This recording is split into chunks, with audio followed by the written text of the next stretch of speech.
Okay, so Fox Sports and job site Indeed have partnered up to hire what they are calling the Chief World Cup Watcher. Yeah, pays 50 grand. All you have to do, and I say all, is watch 104 matches in the World Cup. All 104 matches in this year's World Cup. And one local man is making his pitch to fill the position. All right. Better prepared to sit on a sofa for a month and a half, eat cannolis. I promise to sweat through every shirt that I wear. I promise to do push-ups after every goal. I promise to not stop talking for the entire World Cup.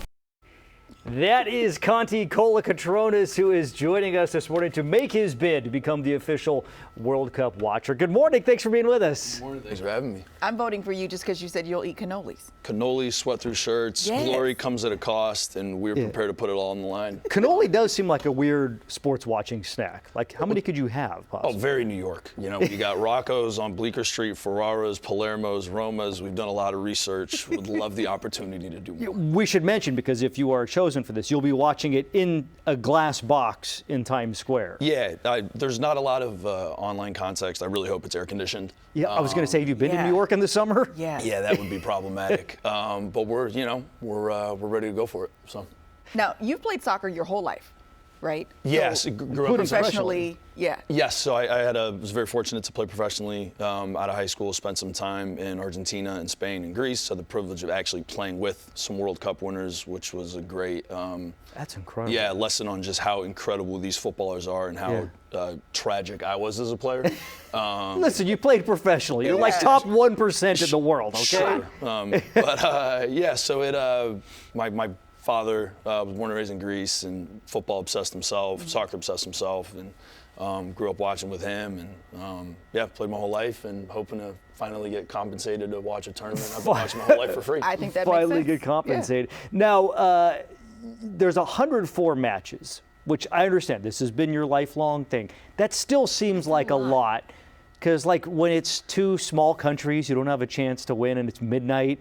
Like, do you have to stay awake for the whole thing? Of course. I mean, I think that's almost even better. Like, to one angle, there's some teams that typically would not have made the World Cup, and that might kind of dilute the competition. But you also have countries that would have never been represented, players that would have never had the opportunity to play. Sure, and this is a major moment for them. To get to be on the stage, and tournament football is a different beast. It's 90 minutes. The margin of error in soccer is so small. The capacity for upsets is a lot higher. And so I think we're going to see carnage, right? And just chaos in a way that it'll be like the first March Madness style soccer tournament, where I think we're going to see some teams who have no business beating teams. That'll be fun. Yeah. So we saw the video that you made. That's your official bid for this position. How do you think it's going? What's the response been? I got really lucky. I posted it on Sunday. I called a guy named Anthony Lewis, who I'd met twice before on Saturday night, and was like, hey, I want to do something. He came over to my apartment, and he was like, we need a full day to do this. So we filmed it in about 2 hours. He cut it, went up, and it's been the highest performing post of any of the applicants. And that feels like that's a big part of this, matter. Right? Yeah. And it's also just indicative of a group of people, a community, my friends and family, who have poured lighter fluid on this thing. Very, very lucky to know them, and very humbled by like their support and comments and energy. So, what's your take on soccer fandom or football fandom in America? Because you said Argentina was one of your favorite places to play. Yeah. And Americans, we're now starting to understand how huge this sport has been globally for years. Yeah, it's getting there, and I think every generation gets a little bit more exposure, and more people are watching the game, and players are now starting to come here, and the average level of the American player is rising. Unfortunately, we made the quarterfinal in 2002, and were effectively denied a spot in the opportunity to play in the semifinal off a handball on the line. And we haven't been able to get to that point since then. But I think this tournament being here, if you just look at the impact that the '94 World Cup had on the American soccer system, if we can make a good run, I think it'll be just, again, lighter fluid on Does this U.S. team have a chance to make a run? Are they? Yeah, How do they absolutely. compare to previous U.S. teams? They're very young, some decent experience, different goal-scoring opportunity players. Florian Balogun and Ricardo Pepi, who have scored goals at a really high level. Christian Pulisic is phenomenal. Weston McKennie as well.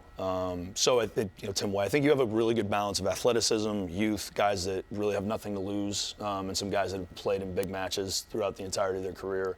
The manager, Mauricio Pochettino, who's an Argentinian, who was brought in effectively on a short-term basis to get this team ready for this moment, is phenomenal. He took Tottenham to the Champions League final in 2019 with a really young, energetic team.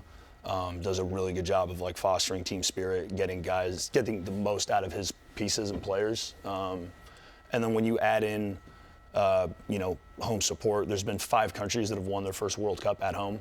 2 of them were in the 30s, but England in '66, Argentina in '78, and France in '98. It makes a huge impact. We're probably not going to go to Brazil and win our first one. No, but why not? But let's go. So how do people help you?